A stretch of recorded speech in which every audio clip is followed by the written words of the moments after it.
One of the things that's important to talk about with API security is the CIA Triad. CIA stands for confidentiality, integrity, and availability. If we take a look at confidentiality first, it doesn't matter if your data is in transit, across a network, or sitting tight on a disk, it needs to be encrypted. Access controls and data masking are imperative to make sure that we don't have anything that's unauthorized that's able to hit our APIs. We also have to apply the principle of least privilege.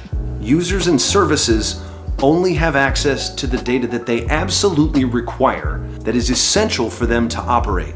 Next, we're going to take a look at integrity in the CIA Triad. It is of utmost importance that we ensure that data is not modified while it's in transit.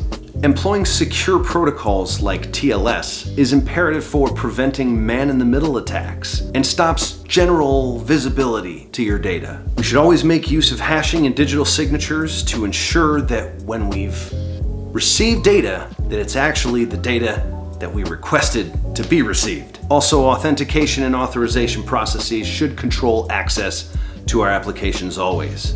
Some common methods include OAuth, API keys, and of course, Java Web Tokens. Rounding out the CIA Triad, we're going to talk about availability. Your app has to be designed for resilience. It's got to be able to handle the biggest punch that the internet can throw at it. You've got to have a robust infrastructure.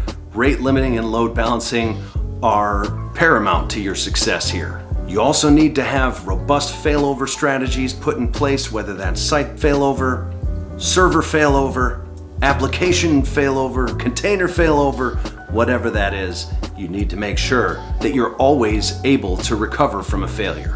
And of course, your API's got to be responsive. If it's not responsive, it's not useful and therefore not really secured.